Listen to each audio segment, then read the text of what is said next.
Hey everyone, and welcome. Today, we're diving into the story of a company that might just be the most important beverage giant you've never actually heard of.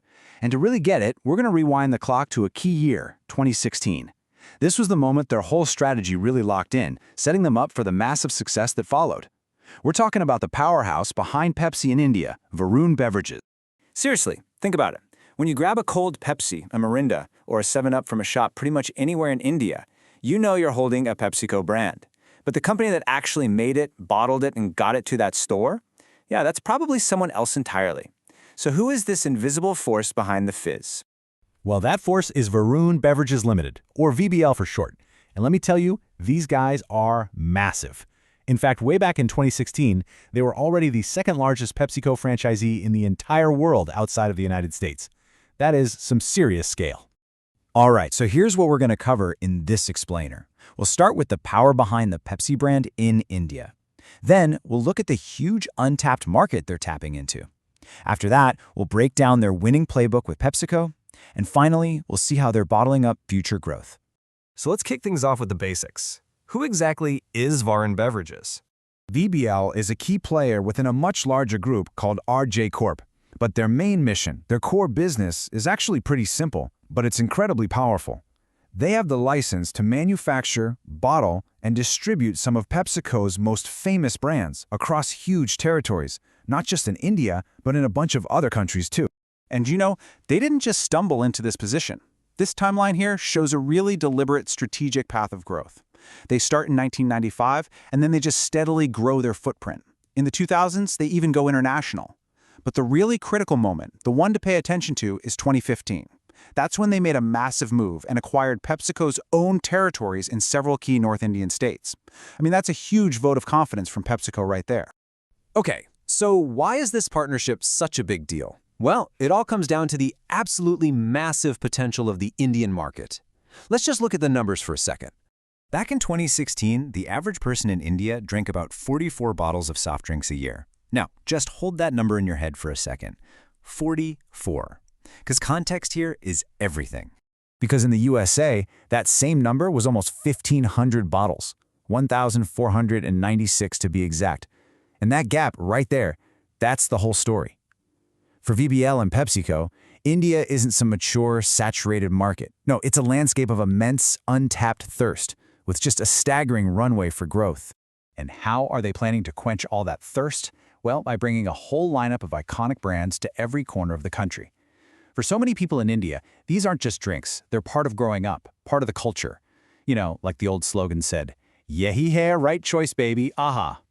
The foundation of their business, of course, is the big guns. You've got your titans like Pepsi and 7-Up. These are the brands that everybody everywhere recognizes. But it's not just about the colas. Their portfolio is actually really diverse. They've got the popular fruit-flavored drinks like Mirinda, and of course, the ever-present Aquafina packaged water. So they're really catering to all sorts of different tastes and needs. And this chart from their 2016 report really lays it all out. You can see carbonated soft drinks are just dominant. We're talking over 80% of their sales volume. But hey, don't sleep on those other slices. Water and non-carbonated drinks are a significant chunk, and they represent huge areas for future growth. Okay, so we know what they do. But how do they actually pull off an operation this massive? Let's break down their playbook for success. At the very heart of their whole operation is this idea right here, from their chairman. It's a symbiotic relationship, and that's key. This isn't just some simple supplier deal. It's a deep, deep partnership where both sides have a critical and really well-defined role to play. And you can break down that symbiotic relationship into 3 pretty clear steps. First up, PepsiCo provides the secret sauce, literally the concentrate. VBL takes it from there and handles all the manufacturing and packaging. Step 2, VBL flexes its incredible distribution network to get all those bottles and cans out there. And third, they do a classic divide and conquer on marketing.